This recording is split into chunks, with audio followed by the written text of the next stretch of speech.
Hello दोस्तों, एक बार फिर से आपका स्वागत है केमिस्ट्री अड्डा में। आज हमारा टॉपिक है how do atoms combine. Atom किस प्रकार से एक दूसरे से कंबाइन होते हैं, इस चीज़ को आज देखेंगे हम लोग। प्रीवियस लेक्चर में हम लोगों ने देखा था कि एटम्स कंबाइन क्यों करते हैं, और आज हम लोग देखेंगे कि कैसे करते हैं। तो बिना देरी किए हुए आइए समझते हैं सारी चीज़ों को। तो दोस्तों, प्रीवियस लेक्चर में हम लोगों ने जो देखा उसे थोड़ा सा रिकॉल कर लेते हैं। हम लोगों ने देखा कि नोबल गैसेस काफ़ी हाईली अनरिएक्टिव होते हैं, किसी से रिएक्शन करना पसंद नहीं करते हैं।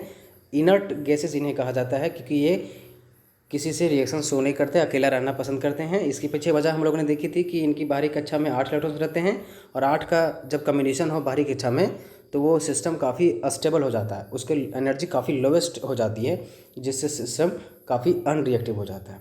क्योंकि जितना कम एनर्जी किसी सिस्टम की रहेगी उतना ज़्यादा स्टेबिलिटी होती है किसी सिस्टम की। तो हर एक हमारा एटम चाहता है कि हम नोबल गैसेस बन जाए, मतलब हर एक एटम चाहता है कि हमारा इलेक्ट्रॉनिक कॉन्फ़िगरेशन नोबल गैस की तरह हो जाए, अर्थात मेरी बाहरी कक्षा में 8 इलेक्ट्रॉन हो जाए। हर एक एटम की चाहत होती है। तो मेटल की भी चाहत होती है कि मेरी बाहरी कक्षा में 8 इलेक्ट्रॉन हो जाए। तो आप देख सकते हैं sodium, potassium, magnesium, calcium, aluminium की बाहरी कक्षा में 1, 2 या 3 इलेक्ट्रॉन्स पाए जाते हैं। तो एटम्स की चाहत होती है इलेक्ट्रॉन को डोनेट करना, क्योंकि बाहरी कक्षा में अगर 1, 2 या 3 इलेक्ट्रॉन रहेगा तो इनको लूज करना काफ़ी ईजी है, बशर्ते इसके कि 7 लेके 8 बन जाओ, फिर 6 लेकर के यहाँ पर 8 पूरा कर लो, या 5 लेकर के यहाँ 8 पूरा करके स्टेबल हो जाओ। तो किसी से 7 इलेक्ट्रॉन लेना, 6 इलेक्ट्रॉन लेना, 5 इलेक्ट्रॉन लेना काफ़ी डिफ़िकल्ट वर्क है। इसके बजाय कि 1 इलेक्ट्रॉन वो दे 2 दे सकता है, 3 दे सकता है, तो 1, 2, 3 देना इलेक्ट्रॉन काफ़ी ईजी है इन कंपेरेटिव टू कि 7, 6, 5 इलेक्ट्रॉन लेना।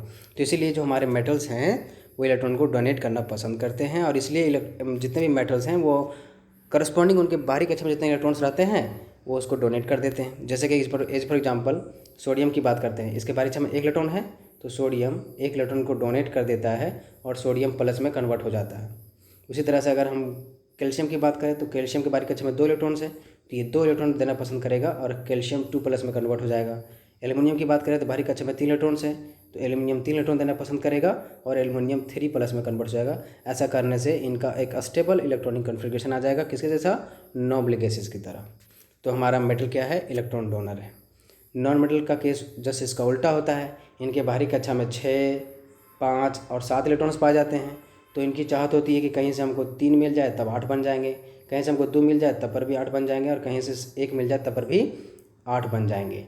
तो वो 1, 2 और 3 इलेक्ट्रॉन लेना पसंद करते हैं। और आप ऑब्वियस सी बात है, किसी को 5 देना, 6 देना या 7 देना बहुत ही डिफ़िकल्ट वर्क है इन कंपेरिजन टू कि 1 किसी से ले ले, 2 किसी से ले ले या किसी से 3 ले ले। तो ये इलेक्ट्रॉन को एक्सेप्ट करने वाले होते हैं, ये इलेक्ट्रॉन एक्सेप्टर होते हैं। जितने भी नॉन मेटल है इलेक्ट्रॉन को एक्सेप्ट करते हैं और वो नेगेटिव आयन बनाते हैं। जैसे कि हम मान लेते हैं ऑक्सीजन की बात करते हैं, तो ऑक्सीजन की बाहरी कक्षा में कितना है, 6 इलेक्ट्रॉन्स। तो ये चाहता है कि हमको कोई 2 इलेक्ट्रॉन दे दे तो हम O2 माइनस में कन्वर्ट हो जाएंगे, तो ये अस्टेबल ऑक्टेट में हो जाएगा। यहाँ पे 2 और 8 इलेक्ट्रॉन इसके पास रहेगा, इसके पास 2 और 6 था, अब ये 2 और 8 हो गया। काफ़ी अस्टेबल इलेक्ट्रॉनिक कॉन्फ़िगरेशन है, किसके जैसा, अब देख सकते हैं नियॉन के जैसा। उसी तरह से अगर हम लोग फ्लोरीन क्लोरीन की बात करें, फ्लोरीन के बाहरी कक्षा में 7 इलेक्ट्रॉन्स है। 1 इलेक्ट्रॉन कोई दे देगा तो बहुत खुश हो जाएगा ये, क्योंकि इसका घर भर जाएगा। तो 1 इलेक्ट्रॉन ले लेता है ये और F माइनस में कन्वर्ट हो जाता है, क्योंकि इसके पास एक एक्स्ट्रा इलेक्ट्रॉन आया है, तो इसके पास एक नेगेटिव आ जाएगा। क्लोरीन की भी बात करें तो इसके बाहरी कक्षा में 7 इलेक्ट्रॉन्स है, तो 1 लेना पसंद करेगा, तो 1 ले लेगा और Cl माइनस में कन्वर्ट हो जाएगा। तो इस सारी चीज़ों को हम लोगों ने देख लिया था। हमें आज समझना है कि कोई एटम किसी दूसरे एटम से कंबाइन कैसे करता है, अर्थात कितने सारे तरीके उसके पास हैं किसी दूसरे एटम के साथ कंबाइन करने के। तो आइए सबसे पहले देखते हैं उस चीज़ को। तो किसी एटम के पास बॉन्ड बनाने के, बंधन बनाने के बहुत सारे रास्ते हो सकते हैं। तो हमारे पास कुछ रास्ते हैं बॉन्ड बनाने के। पहला रास्ता है कि वह इलेक्ट्रॉन का शेयरिंग करे किसी दूसरे एटम के साथ में, और शेयरिंग करने से वो अपने एक दूसरे के ऑक्टेट को पूरा कर देंगे, और इस तरह से वो स्टेबल बन जाएंगे, स्थिर हो जाएंगे, स्टेबल हो जाएंगे। तो ये पहला तरीका हुआ कि इलेक्ट्रॉन को वो साझा कर सकते हैं।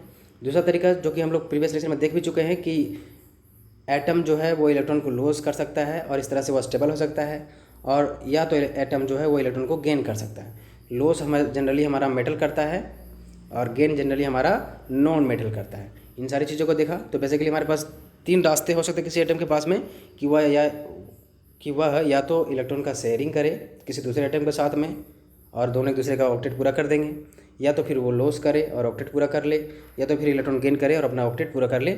इन सारे तरीक़ों से एटम जो है दूसरे एटम से कंबाइन कर सकता है और बॉन्ड का फॉर्मेशन कर सकता है, बंधन बना सकता है।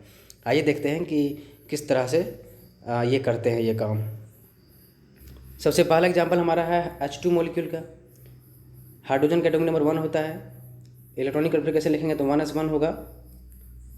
तो बाहरी कक्षा में एक इलेक्ट्रॉन है। किसी भी एटम के बाहरी कक्षा में जो इलेक्ट्रॉन्स रहते हैं उन्हें हम लोग डॉट या क्रॉस से दिखा देते हैं। तो मैंने माना यहाँ पे एक क्रॉस दिखा दिया। 2 हाइड्रोजन के मॉलिक्यूल आपस में मिल रहे हैं।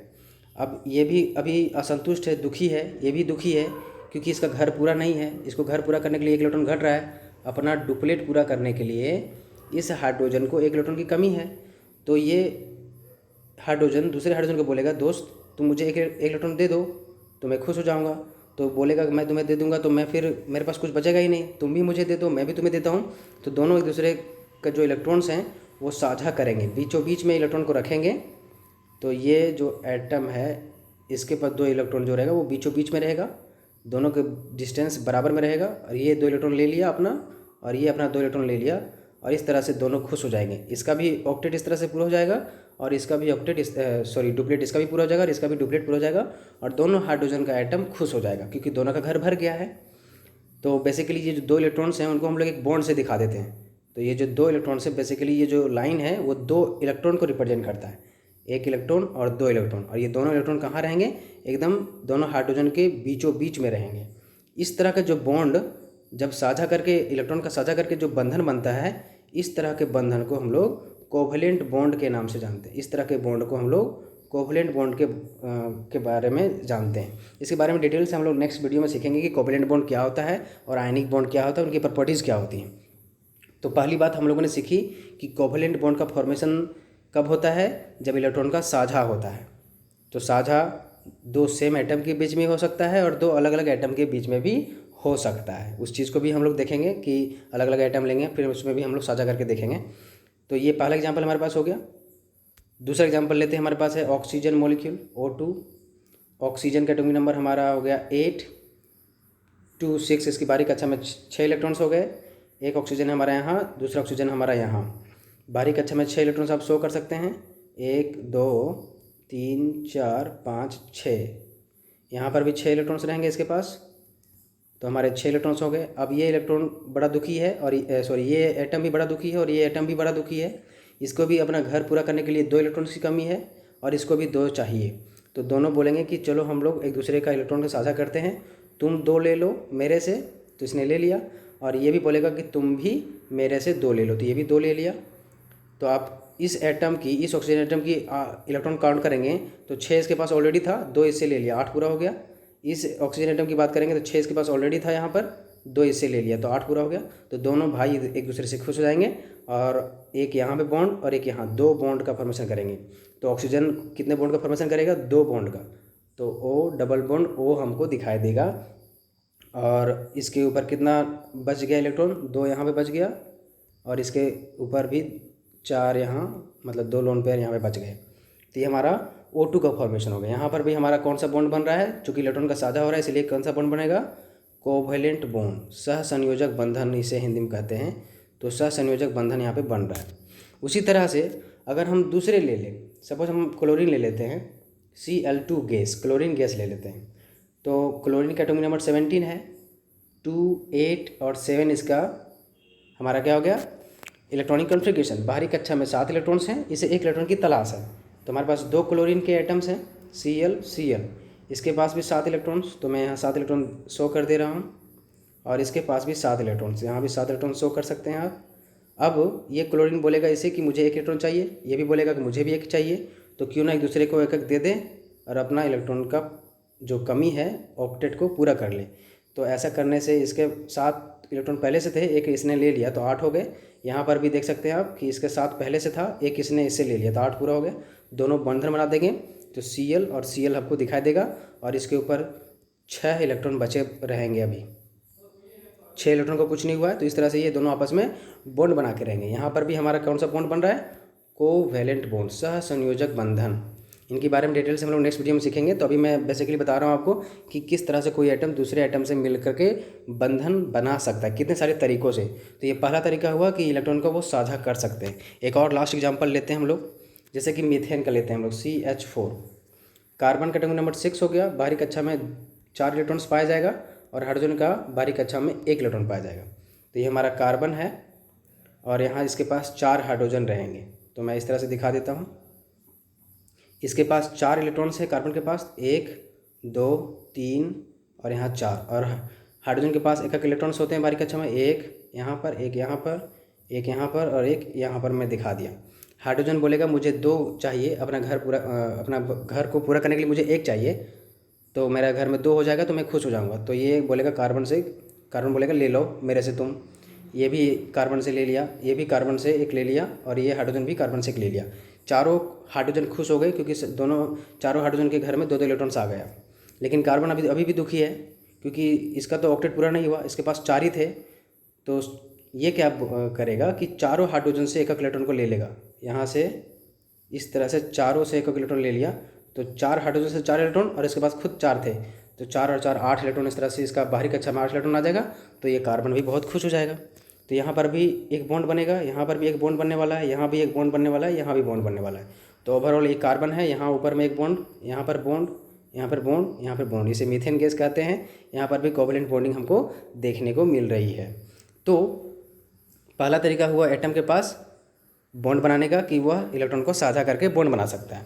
अभी बहुत सारे एग्जाम्पल आपने देखें, तो आप इसी तरह से N2 में बना के देखें, F2 में बना के देखें, किस तरह से उनका बॉन्डिंग हो रहा है उसे बना कर देखें। वाटर में आप बना के देखें, उसी तरह से आप अमोनिया में बना के देखें, और देखें कि किस तरह से उनमें साझा हो रहा है। अब आइए समझते हैं हम लोग कि किस तरह से इलेक्ट्रॉन को लॉस और गेन होकर के बॉन्ड का फॉर्मेशन हो सकता है। तो सबसे जो बेस्ट एग्जांपल हमारे पास है वो NaCl, सोडियम क्लोराइड, साधारण नमक। हम सब जानते हैं सोडियम मेटल है और क्लोरीन हमारा नॉन मेटल है। मेटल की चाहत होती है इलेक्ट्रॉन को देना, और ये होता है इलेक्ट्रॉन को लेने वाले। तो सोडियम का बाहरी कक्षा में कितने इलेक्ट्रॉन्स, 2 8 1 इलेक्ट्रॉन्स। क्लोरीन की बाहरी कक्षा में कितने इलेक्ट्रॉन्स, 2 8 एंड 7 इलेक्ट्रॉन्स। तो यहाँ पे हम शो करेंगे, ये हमारा सोडियम है, ये हमारा क्लोरीन है। इसके बाहरी कक्षा में 1 इलेक्ट्रॉन यहाँ शो कर रहे हैं, और क्लोरीन के बाहरी कक्षा में 7 इलेक्ट्रॉन्स हम यहाँ पे शो कर दे रहे हैं। अब सोडियम को 1 इलेक्ट्रॉन इसे देना है, तब ये खुश हो जाएगा। ये देने वाला, ये इलेक्ट्रॉन देने वाला है सोडियम मेरा, और ये इलेक्ट्रॉन लेने वाला, दोनों के बीच में एक बेजोड़ जोड़ी बन जाएगी इसके। तो ये राम मिलाई जोड़ी जैसी हो जाएगी, ये इसको 1 इलेक्ट्रॉन दे देगा। तो इससे क्या होगा कि ये भी खुश, और इसके पास भी 8 इलेक्ट्रॉन आ जाएंगे, तो ये भी खुश हो जाएगा। तो इस तरह से हम लोग दिखा सकते हैं कि चूंकि इसने 1 इलेक्ट्रॉन दे दिया, इसलिए इसके ऊपर पॉजिटिव चार्ज आ जाएगा, चाहे Na+, और चूंकि इस क्लोरीन ने 1 इलेक्ट्रॉन लिया है, इसलिए इसके ऊपर एक नेगेटिव चार्ज आ जाएगा। तो पॉजिटिव और नेगेटिव दोनों जो है इलेक्ट्रोस्टैटिक फोर्स ऑफ अट्रैक्शन से जुड़ने लगेंगे, और ये काफ़ी ज़्यादा मजबूत बंधन बनाएंगे। तो ये जो यहाँ पर जो आप देख रहे हैं, ये साझा नहीं हो रहा है, बल्कि कोई एटम इलेक्ट्रॉन को दे रहा है और कोई दूसरा एटम उस इलेक्ट्रॉन को ले रहा है। तो इस तरह से एक बॉन्ड का, एक बंधन का फॉर्मेशन हो रहा है, जिसे हम लोग आयनिक बंधन के नाम से जानते हैं, या आयनिक बॉन्ड के नाम से जानते हैं। इनके बारे में भी हम लोग डिटेल में नेक्स्ट लेक्चर में सीखेंगे कि आयनिक बॉन्ड क्या होते हैं और उनकी क्या क्या प्रॉपर्टीज होती हैं, और किस तरह से उनका फॉर्मेशन हो रहा है। तो अभी आपने देखा कि किस तरह से फॉर्मेशन हो रहा है, कि कोई देने वाला है, कोई लेने वाला है, दोनों एक दूसरे को के दुख दर्द को दूर कर देते हैं और काफ़ी स्टेबल हो जाते हैं। जस्ट लाइक उसी तरह से आप दूसरे जो हमारे मेटल और नॉन मेटल हैं, उनका एग्जांपल लेके बॉन्ड का फॉर्मेशन कर सकते हैं। जैसे कि हमारे पास अगर एक मेटल है sodium, magnesium, aluminium, calcium, zinc, और नॉन मेटल में आप fluorine, chlorine, oxygen, sulphur, nitrogen, ये सारे लेकर के आपस में कंपाउंड का फॉर्मेशन करा सकते हैं। जितनी उनकी रिक्वायरमेंट रहेगी उतना उन लोग लेन देन करेंगे और इस तरह से कंपाउंड का फॉर्मेशन करेंगे। एग्जांपल और लेते हैं, जैसे ये दोनों मिलेंगे तो क्या बनेगा। कैल्शियम ऑक्साइड का फॉर्मेशन कैसे होता है वो चीज़ को देखते हैं हम लोग। कैल्शियम है हमारे पास, तो इसके बाहरी कक्षा में कितने इलेक्ट्रॉन्स रहते हैं, 2 इलेक्ट्रॉन्स पाए जाते हैं, 2 8 8 एंड 2। ऑक्सीजन है, इसके बाहरी कक्षा में कितने रहेगा, ऑक्सीजन के बाहरी कक्षा में 2 एंड 6। तो ऑक्सीजन यहाँ शो कर देते हैं हम लोग, इसके बारीक कक्षा में 6 इलेक्ट्रॉन्स हम लोग शो कर देंगे और कैल्शियम के बारीक कक्षा में 2 इलेक्ट्रॉन्स यहाँ शो कर देंगे। अब मेटल का काम होता है इलेक्ट्रॉन को देना, तो ये इलेक्ट्रॉन दे देगा, फिर भी इसका ऑक्टेट पूरा नहीं होगा तो ये एक और दे देगा। तो इस तरह से इस ऑक्सीजन का भी ऑक्टेट पूरा हो जाएगा और इस कैल्शियम का भी। तो यहाँ पे एक बॉन्ड और एक बॉन्ड यहाँ पर, हालांकि इस तरह का इसको नहीं दिखाते हैं हम लोग, CA डबल बॉन्ड वो इस तरह नहीं दिखाते हैं, बल्कि हम लोग चूँकि इसने 2 इलेक्ट्रॉन दिया है इसलिए 2 पॉजिटिव चार्ज आ जाएगा, और चूँकि इसने 2 इलेक्ट्रॉन लिया है इसलिए इस पर 2 नेगेटिव आ जाएगा। तो हम लोग इसको इस तरह ना दिखा करके हम लोग Ca2+ और वो 2- के रूप में इसको दिखाते हैं। कभी भी कोई मेटल और नॉन मेटल रहे तो दोनों के बीच में आयनिक बॉन्ड का फॉर्मेशन होता है। इस चीज़ को आप हमेशा याद रखेंगे। कोई एक नॉन मेटल दिखे आपको और कोई मेटल दिखे तो आप ज़रूर बता सकते हैं बेझिझक कि दोनों के बीच में आयनिक बॉन्ड का फॉर्मेशन हो रहा है। और अगर कोई 2 सेम मेटल हो और कोई 2 सेम एटम हो, या फिर 2 कोई ऐसा एटम हो जिनके बीच में इलेक्ट्रॉन एंड नेगेटिविटी का डिफरेंस बहुत ही कम हो, तो उनके बीच में कोवैलेंट बॉन्ड का फॉर्मेशन होता है। आई होप आपको समझ में आ गया होगा कि किस तरह से एटम जो हैं वो एक दूसरे से इलेक्ट्रॉन का साझा करके बॉन्ड बना सकते हैं, या तो एक दूसरे से इलेक्ट्रॉन का लेन देन करके अपना बॉन्ड का फॉर्मेशन कर सकते हैं। तो 2 तरह के बॉन्ड फॉर्मेशन हो सकते हैं, कोवैलेंट बॉन्ड सहसंयोजक बंधन और दूसरा आयनिक बॉन्ड यानी कि आयनिक बंधन। इनके बारे में हम लोग नेक्स्ट क्लास में सीखेंगे कि इन दोनों के बीच में क्या डिफरेंसेस होते हैं, क्या क्या प्रॉपर्टीज़ होती हैं। आई होप आपको सारी चीज़ें समझ में आ गई हों। अगर किसी तरह का डाउट हो तो आप मुझे कमेंट सेक्शन में पूछ सकते हैं। अगर ये वीडियो आपको हेल्पफुल लगा हो तो लाइक करें, कमेंट करें, शेयर करें। Thank you.